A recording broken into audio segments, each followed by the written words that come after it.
फिर आज हम नीट फेज़ 2 2016 के बायोलॉजी क्वेश्चन करने वाले हैं।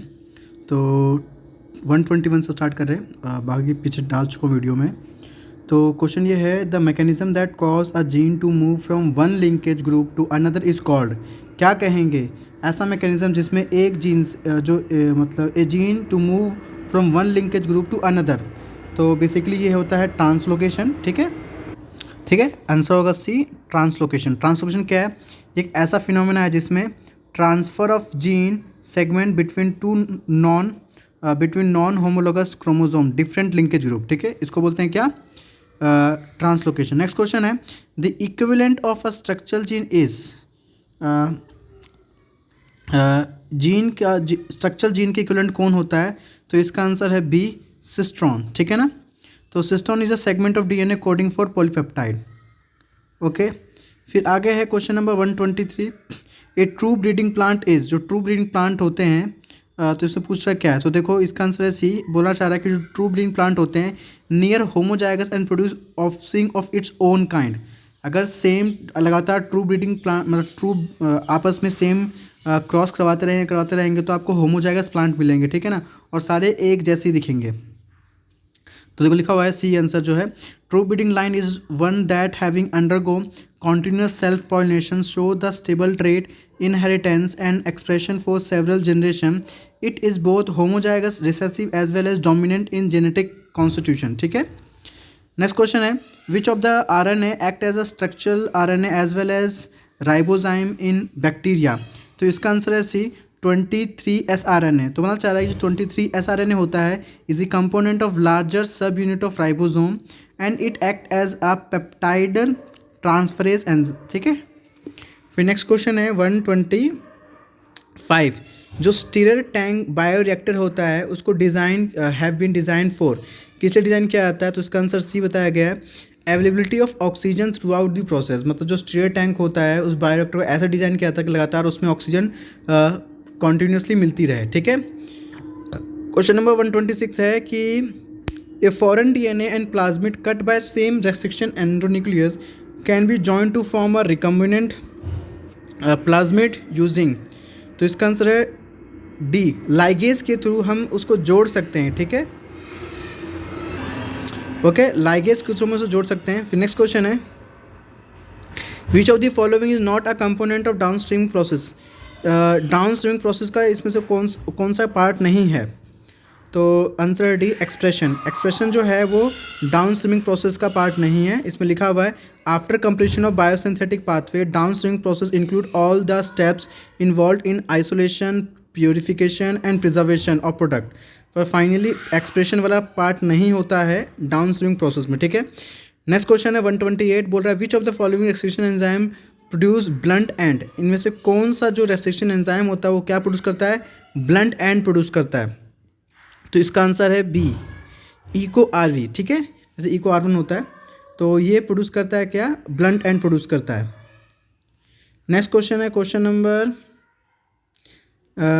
129, which kind of therapy was given in 1990 to a 4-year-old girl with adenosine deaminase तो डेफिशिएंसी। तो आंसर जीन थेरेपी होगा इसका। ठीक है, तो बताया गया है कि gene therapy was given in 1990 to a 4-year-old girl child with ADA deficiency. अब बोलना चाह रहा है, how many hotspot of biodiversity in the world have been identified till date by Norman Myer. तो सी इसका आंसर है 34। Total जो है वो 34 हॉटस्पॉट्स हैं। ठीक है, याद रखना। फिर क्वेश्चन है 131, a primary producers of deep sea hydrothermal vent ecosystem are, उनको क्या कहते हैं? तो बता रखा है कीमोसिंथेटिक बैक्टीरिया। कीमोसिंथेटिक बैक्टीरिया होते हैं। ठीक है, अब उसका नेक्स्ट क्वेश्चन है, which of the following is correct for r selected species. मतलब करेक्ट आर सेलेक्टेड स्पीशीज कौन होंगे? तो इसका आंसर है large number of progeny with small size. ठीक है, तो बता रखा है r species was population growth is function of biotic potential R, they have large number of progeny with small size. ठीक है, फिर नेक्स्ट क्वेश्चन है, if plus sign is assigned to beneficial interaction, minus sign to detrimental and zero sign is neutral interaction, then the population interaction represent by plus minus. तो क्या होगा? तो इसका answer आपका डी, कम्युनलिज्म। ठीक है, communalism में एक फ़ायदा पहुंचाता है, दूसरा नुकसान पहुंचाता है। तो बता रखा है पैरासाइट से is benefited but host is harm, समझाया गया है। अब नेक्स्ट क्वेश्चन है which of the following correctly match, इनमें से कौन सी चीज़ करेक्टली मैच कर जाती है? तो लास्ट ऑप्शन भी देख ही लेते हैं। तो इसमें सी बताया गया है कि parthenium hysterophorus threat to biodiversity, correctly match करता है। नेक्स्ट क्वेश्चन है रेड लिस्ट कंटेन डेटा और इन्फॉर्मेशन ऑन, जो रेड लिस्ट होती है उसमें क्या कौन सी इन्फॉर्मेशन होती है? ऑल इकोनॉमिकली इंपॉर्टेंट प्लांट्स होते हैं, plant was products are international trade, threatened species, marine vertebrates only. तो इसका आंसर है सी, थ्रेटेंड स्पीशीज़। ठीक है, जो ख़त्म होने के कगार में होती हैं उनके नाम उसमें होते हैं रेड डेटा लिस्ट में। ठीक है, नेक्स्ट क्वेश्चन है which of the following set of disease cause by bacteria, कौन बैक्टीरिया से होता है? तो इसका ऑप्शन ए है कॉलरा एंड टिटनस, जो होता है वो आपको किससे मिलेगा? बैक्टीरिया से। बाकी इनमें से जो हैं बाकी कोई ना कोई वायरस का होता है, इसलिए वो नहीं है। अब नेक्स्ट आ जाओ विच of the following house fly column match column first with column second for house fly classification, select the correct option free mode. तो हमें इसे बेसिकली मिलाना है। अब जैसे कि सबसे पहले हम ऑर्थोपोडा की बात करें तो ऑर्थोपोडा तो एक फाइलम है, आपको ये बात तो क्लियर पता है। तो डी का क्या होने वाला है? सेकंड। डी का क्या होगा? सेकंड होगा। तो सबसे पहले आप यही खोजो जरा, अगर आपको बिल्कुल नहीं पता है, एक चीज़ पता है तो डी का सेकंड कहाँ का है? देखो डी का सेकंड आपको पहले ही मिल गया, ए में ही मिल गया। फिर डी का फर्स्ट आप देखो, अब देखो सिंपल सी बात है, जो फाइलम है फाइलम का ऑर्थोपोडा बेसिकली क्या है? फाइलम है ना ये। तो अब देखो मैंने बोला कि डी का सेकंड, तो डी का सेकंड एक यहाँ दिख रहा है, यहाँ तो नहीं दिख रहा, तो ये नहीं हो सकता। फिर उसके बाद अगर नीचे जाओ यहाँ भी नहीं है, यहाँ भी नहीं है, तो ऑप्शन क्या होना चाहिए? ए। तो देखो ए ऑप्शन दे रखा है ना। तो ऐसे बहुत सारे क्वेश्चन होते हैं, अगर एक भी काफ़ी हद तक पहला अगर आपको आता है तो क्या पता वो भी हो जाए। तो ये ठीक था, ऑप्शन फर्स्ट हो गया इसका। अब वो क्वेश्चन है चूज़ द करेक्ट स्टेटमेंट, आपको उसकी स्टेटमेंट कर बतानी है। तो all mammal are viviparous, mammals basically viviparous का मतलब क्या होता है? एक तो होता है ओविपेरस, एक होता है विविपेरस। ठीक है, तो हाँ भाई। फिर all cyclostome do not possess jaw and paired fins, तो all reptiles have 3 chambered heart, all pisces have gills covered by an operculum. तो पूछ रहा है कि इसमें से करेक्ट स्टेटमेंट कौन सा है? तो बता रखा है कि जो बी है cyclostome belong to division agnatha, they are jawless, मतलब जॉलेस होते हैं, वर्टिब्रेट विदाउट पेयर्ड फिन। ठीक है, तो देखो लिखा है do not possess jaw and paired fin. ठीक है, तो इसका ऑप्शन बी हो गया। अब क्वेश्चन नंबर 139 है study the 4 statement is a to d given below and select the 2 correct one out of them. आपको 4 में से सही बताने कौन कौन सही है। तो definition of biological species by given Ernst Mayr, ठीक है, ये सही लग रहा है मुझे बिल्कुल। तो ए तो आपको बिल्कुल मेरे हिसाब से सही है। और बाकी B photo period does not affect the production in plant, भाई गलत बात है, अफेक्ट करता है, तो बी ऑप्शन गलत होना चाहिए। Binomial nomenclature given by R H Whittaker, गलत बात है, कैरोलस लिनियस ने दिया था। फिर डी ऑप्शन है इन unicellular organism reproduction is synonym with growth, बिल्कुल सही है। तो आपका ऑप्शन यहाँ पे सी लिखा हुआ है ए एंड डी, मतलब ए वाला और डी वाला जो है वो सही मतलब बता रखा है। ठीक है, सही करेक्ट है, और तो आपका सी हो गया। चलो नेक्स्ट क्वेश्चन है in male cockroach sperm are stored in which part of reproductive system, तो इसका है सेमिनल वेसिकल।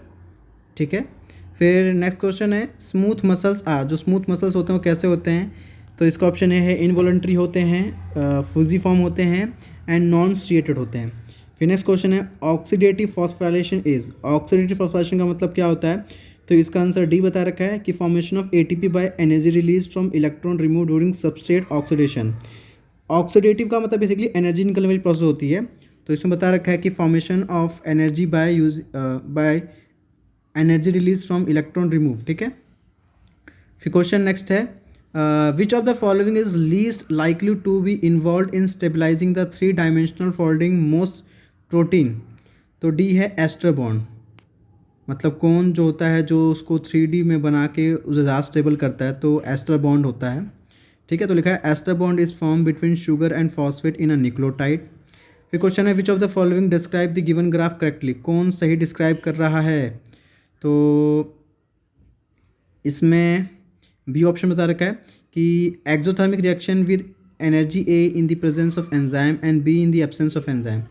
तो बोलना चाह रहा है कि अगर देखोगे ना आप ए वाले को, तो ए ना रिएक्ट सबस्ट्रेट से प्रोडक्ट में बहुत जल्दी कन्वर्ट हो जा रहा है, पर वही बी को देखोगे तो बी में देखोगे थोड़ा टाइम, जैसे देखो ये सबस्ट्रेट था यहाँ पे, तो ये बहुत कम टाइम में ही वो प्रोडक्ट में कन्वर्ट होगा। वहीं इसको देखोगे तो देखो इसको काफ़ी लंबा समय लगा है, मतलब ये है कि जो ए वाला था वो एंजाइम की हेल्प से जल्दी प्रोडक्ट में कन्वर्ट हो गया, इस बिना एंजाइम की हेल्प से वो टाइम लगा उसे।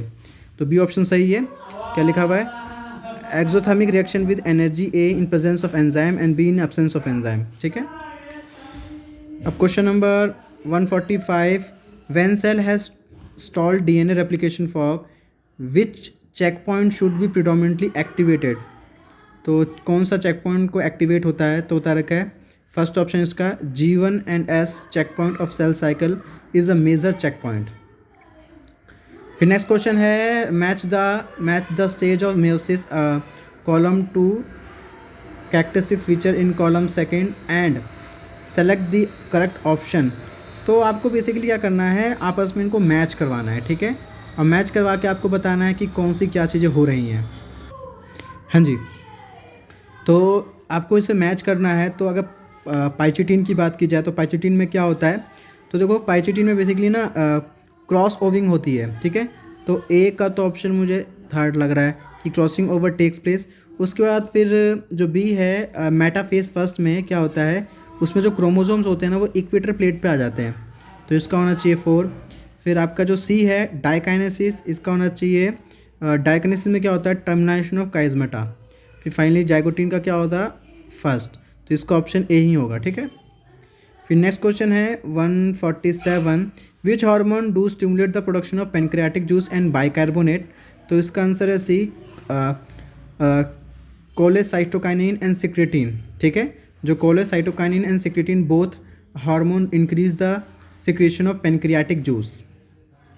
Question 148, the partial pressure of oxygen in the alveoli of the lungs is, जो पार्शियल प्रेशर होता है ऑक्सीजन का in the alveoli of the lungs is more than that in the blood. ठीक है, एल्वोलाई में बोल सकते हो कि पार्शियल प्रेशर ऑक्सीजन का ज़्यादा होता है एज़ कम्पेयर टू ब्लड, तो इसका ऑप्शन बी होना चाहिए, दिख रहा होगा आपको। फिर नेक्स्ट क्वेश्चन है चूज़ द करेक्ट स्टेटमेंट, आपको करेक्ट स्टेटमेंट चूज़ करना है। कुछ nociceptor respond to change in pressure major,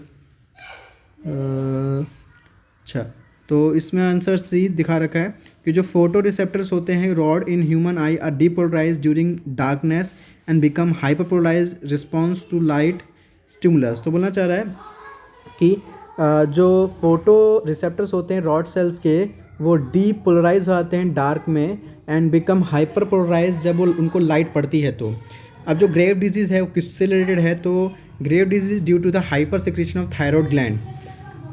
ठीक है, तो इसका आंसर बी है कि जब बहुत ज़्यादा सिक्रेशन हो जाता है थायरॉयड ग्लैंड के थ्रू तो उस केस में ग्रेव डिजीज होती हैं। अब name the ion responsible for unmasking of active site for myosin for cross bridging activity during muscles contraction, तो कैल्शियम है, वो 18 चैप्टर से आपका। ठीक है ना, तो कैल्शियम जो होता है वो अनमास्किंग में आपका है। आगे नेक्स्ट क्वेश्चन है name the blood cells was reduction in number can cause clotting disorder, वो होता है थ्रोम्बोसाइट, थ्रोम्बोसाइट की कमी की वजह से ब्लड क्लॉट में प्रॉब्लम होती है। फिर नेक्स्ट क्वेश्चन है name a peptide hormone which act mainly as on hepatocytes adipocytes enhance cellular glucose uptake, वो कौन है, तो वो इंसुलिन ही है जो basically hepatocytes adipocyte and enhance cellular glucose uptake इन पे काम करता है एंड ग्लूकोज अपटेक बोल सकते को ले लेता है जिससे ग्लूकोज लेवल मेंटेन रहता है। ठीक है ना, नेक्स्ट क्वेश्चन है 154 osteoporosis and age related disorders disease of skeleton muscles में अकर ड्यू टू, तो डिक्रीज लेवल ऑफ एस्ट्रोजन। ठीक है, जो ऑस्टियोपोरोसिस होता है as female after menopause is due to decrease level of estrogen, उनको दिक्कत आती है। ठीक है, फिर क्वेश्चन नंबर है 155, serum differ from blood. Serum में क्लॉटिंग फैक्टर नहीं होता, ठीक है ना, तो वो चीज़ नहीं होती जिसकी वजह से मतलब कैसे वो ब्लड से अलग है, तो सीरम में ब्लड क्लॉटिंग फैक्टर नहीं होता। तो क्वेश्चन है 156, जो लंग्स होते हैं, lungs do not collapse between breath and somewhere always remain in the lung which can never be expelled because. तो there is a negative intra pleural pressure pulling at the lungs wall. होता क्या है, हमेशा lungs के अंदर एक negative intra pleural pressure होता है जिसकी वजह से वो क्या नहीं करते, उन कभी भी एक्सपेल नहीं करते। फिर नेक्स्ट क्वेश्चन है, the posterior pituitary gland is not a true endocrine gland because. जो पोस्टीरियर पिट्यूटरी ग्लैंड होता है उसको ट्रू एंडोक्राइन ग्लैंड नहीं कहते, क्योंकि this gland is not a true endocrine gland because it only store and release hormone. ये बनाते नहीं है, सिर्फ स्टोर करते हैं, रिलीज कर देते हैं, ठीक है। तो ऑप्शन बी होगा इसका आंसर। फिर क्वेश्चन नंबर 158 है, the part of nephron involve in active reabsorption of sodium is. B option, जो प्रॉक्सिमल कॉन्वोल्यूटेड ट्यूब्यूल्स जैसे पीसीटी बोलते हैं, उनका काम होता है एक्टिव रीअब्जॉर्प्शन ऑफ सोडियम करना। विच of the following hormone releasing IOD, कौन सा हार्मोन रिलीजिंग आईओडी है, तो वो फर्स्ट है एलएनजी, जिसको लेवोनोस्ट्रोजल बोलते हैं, ठीक है। फिर नेक्स्ट क्वेश्चन है, which of the following is incorrect regarding vasectomy. Vasectomy किसके रिगार्डिंग मतलब गलत बात है, तो इसका भी बता रखा, नो स्पर्म अकर इन एपिडाइडामिस। तो बता रखा है, इन वेसेक्टॉमी स्पर्म अकर इन एपिडाइडामिस। स्पर्म तो अकर क्यों, देखो टेस्टिस में तो बनता है, तो एपिडाइडमिस में जाता है, क्योंकि रास्ते में वास्ट डिफरेंस पड़ता है, क्योंकि वास्ट डिफरेंस कटा होता है, इसलिए वो वहाँ तक तो रहता है पर आगे नहीं जा पाता, ठीक है। फिर embryo with more than 60 blastomeres, जो एम्ब्रियो होता है, embryo with more than 60 blastomeres form due to in vitro fertilisation is transferred into. तो उसको बोलते हैं क्या, जो इन विट्रो फर्टिलाइजेशन होता है, इसका ऑप्शन ए है यूट्रस में, कि intra uterine transfer embryo more than 8 blastomeres forced form due to in vitro fertilisation transfer in uterus, ठीक है। तो यूट्रस में ट्रांसफर करते हैं। फिर नेक्स्ट क्वेश्चन है, which of the following is correct pathway of transport of sperm. तो इसका एक बार देख लेते हैं सही से। इसमें ऑप्शन ए बता रखा है, rete testis, efferent ductless, epididymis and vas deferens, ठीक है। क्योंकि जस्ट जो आपके टेस्टिस होते हैं, टेस्टिस के जस्ट शुरुआत में रेटेटेस्टिस मिल जाता है, उसके बाद फिर वो एफरेंट डक्टलेस है, फिर एपिडाइडामिस है, फिर वास डिफरेंस आता है। और अगर मैं चेक करूँ, देखो सी ऑप्शन इसलिए नहीं हो सकता क्योंकि डायरेक्ट उसमें वास डिफरेंस दिखा दिया है, एपिडाइडामिस बाद में दिखाया गया है। और डी भी नहीं हो सकता क्योंकि डायरेक्ट उसमें लास्ट में क्या दिखाया है, एपिडाइडामिस, क्योंकि डी में शुरुआत में रेटेटेस्टिस ही होता है, ठीक है ना, और लास्ट में वास डिफरेंस होता है, तो आपका ए ऑप्शन है। फिर नेक्स्ट क्वेश्चन की बात करें, question number 163, match column first with column second and select the correct option using the code given below. तो मॉन्स प्यूबिस एंट्रम ट्रोफ्यो, हाँ जी। तो मॉन्स जो प्यूबिस है वो बेसिकली क्या है, वो फीमेल का बोल सकते हो कि वो एक्सटर्नल जेनेटिलिया है, ठीक है। तो मैं बता रहा हूँ, ए का थर्ड है। अब आप चेक करो ए का थर्ड कहाँ का, एक तो यहाँ पे ए का थर्ड मिल रहा है आपको, चलो, और फिर कहाँ मिल रहा है, बी में भी ए का थर्ड है, सी में भी ए का थर्ड है, मतलब डी ऑप्शन नहीं हो सकता, जो डी ऑप्शन नहीं हो सकता ना, ठीक है। अब उसके बाद फिर अगला है, जो एंट्रम होता है वो बेसिकली कहाँ पाया जाता है, वो ग्राफियन फॉलिकल ही पाया जाता है, ठीक है। तो हम कह सकते हैं कि ये आपका जो है ये हो जाएगा। तो अब चेक करो कि ए का तो थर्ड था और बी का 4 वो किस में है, तो बी का 4 आपको बी में मिल रहा है। तो अब कंफर्म हो गया, बी का 4 इसमें भी है, बी का 4 उसमें भी है, और डी में, तो डी तो हो नहीं सकता। अब सी भी कट गया, मतलब अब ए और बी में से कोई एक होगा, ठीक है। तो अब उसके बाद फिर बेसिकली ऑप्शन इसका आपको है ये, एंड अरे तो मिस्टेक लग रही है इसमें, एंट्रम एंट्रम 2 बार रिपीट हो गया है, कुछ गड़बड़ है भाई, कोई बात नहीं, देखेंगे बाद में से। अब क्वेश्चन नंबर आ जाओ 164, several hormone like HCG, HPL, estrogen, progesterone are produced by. वो कौन प्रोड्यूस करता है, तो बेसिकली प्लेसेंटा प्रोड्यूस करते हैं, तो इसका आंसर होगा बी, ये सारे हार्मोन प्लेसेंटा प्रोड्यूस करते हैं। फिर बोल रहा है, if a colour blindness man marry a woman who is homozygous for normal colour vision the probability of their son being colour blindness is, कितनी पॉसिबिलिटी है कि उसे कलर ब्लाइंडनेस होगा। तो इसमें दिखा रखा है, देखो भाई कि जो मैन है वो कलर ब्लाइंड है और जो वुमेन है वो नॉर्मल विज़न की है। तो इसमें पॉसिबिलिटी दिखा रखा है कि एक्स सी वाई और फिर एक्स एक्स क्रॉस करके दिखाया है, तो बता रखा है 100% जो सन होगा वो नॉर्मल होगा। एंड कैरियर डॉटर, जो डॉटर है वो कैरियर हो जाएगी जब वो डॉटर की शादी करेगी, तो तब चांसेस हैं कि लड़के को कलर ब्लाइंडनेस हो। ठीक है, अब है genetic drift operate in, genetic drift कहाँ ऑपरेट होता है, तो small isolated in breeding population में होता है।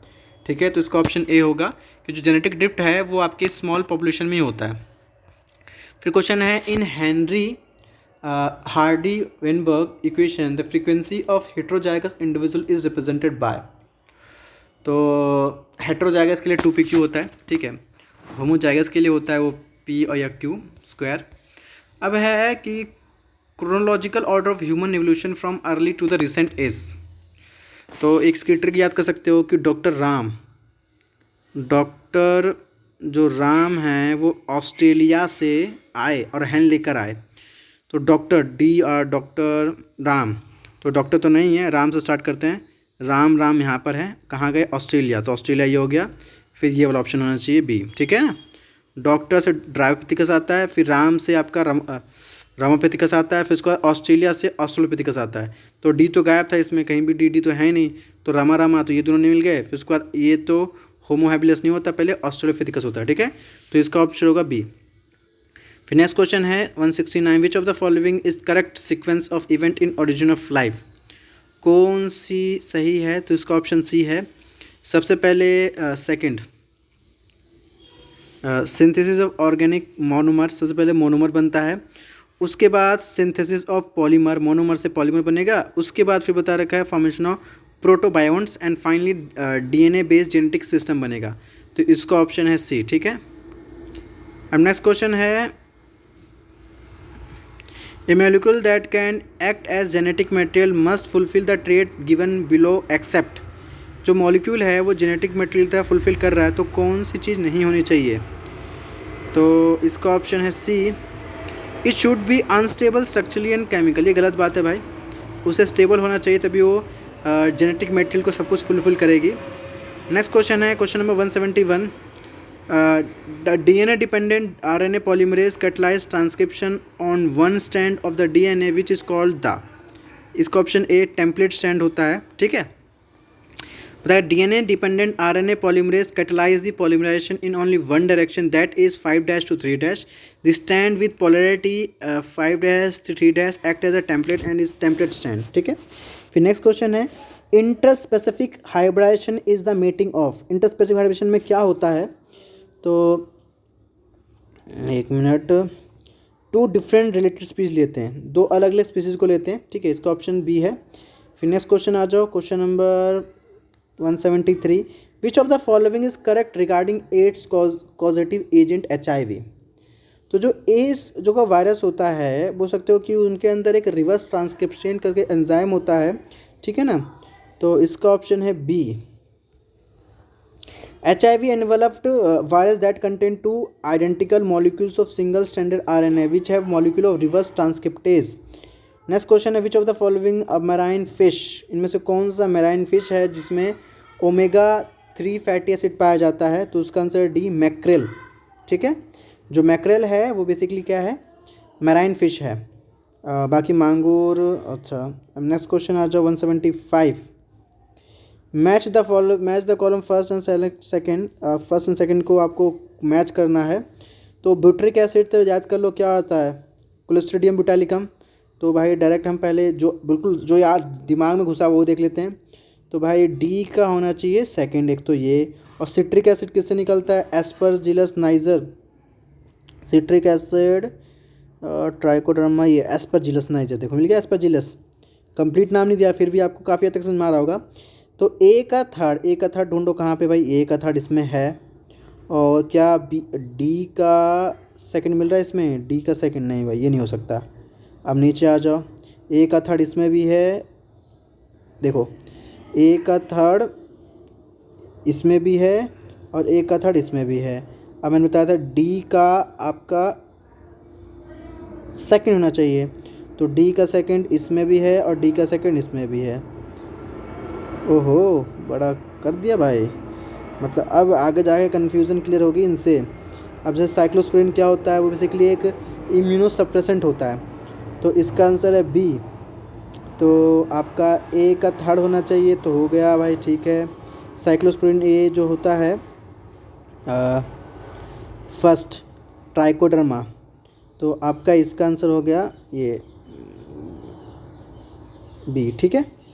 अब नेक्स्ट क्वेश्चन आ जाओ, उसमें लिखा हुआ है Aspergillus niger citric acid produce करता है, ट्राइकोडर्मा पॉलिस्परम, साइक्लोस्पोरिन ए, मोनस्कस परप्यूरस, स्टेनिन्स, फिर Clostridium butylicum, butyric acid. Question next है कि biochemical oxygen demand may not be a good index for pollution for water body receiving influence from. तो भाई petroleum industry, ठीक है, मतलब किसके लिए ये नॉट बी गुड इंडेक्स, किस लिए सही नहीं है। तो इसमें बता रखा है कि जो biochemical oxygen demand is not good index for pollution of water body receiving effluent from petroleum industry as generated is mostly non biodegradable in nature. तो ज़्यादातर जो पेट्रोलियम इंडस्ट्री से रिलीज होता है वो नॉन बायोडिग्रेडेबल नेचर में होता है, ठीक है, तो वो हमारे लिए सही नहीं है। The principle of competitive exclusion was stated by B G F. Gause, ठीक है, गॉस ने बताया था। अब नेक्स्ट क्वेश्चन है which of the following national park is home to the famous musk deer और हैंगूल। तो डी ऑप्शन है, ठीक है। फिर question number 179, a lake which is rich in organic waste may result in mortality of fish due to lack of oxygen. अगर बहुत ज़्यादा organic waste है तो उससे मछलियाँ मर जाएंगी क्योंकि वो ऑक्सीजन को यूज़ कर लेंगे इसलिए। नेक्स्ट क्वेश्चन है the highest DDT concentration in aquatic food chain shall occur in. किस में सबसे ज़्यादा आपको DDT पाया जाएगा, तो वो है बी, सीगुल में, ठीक है।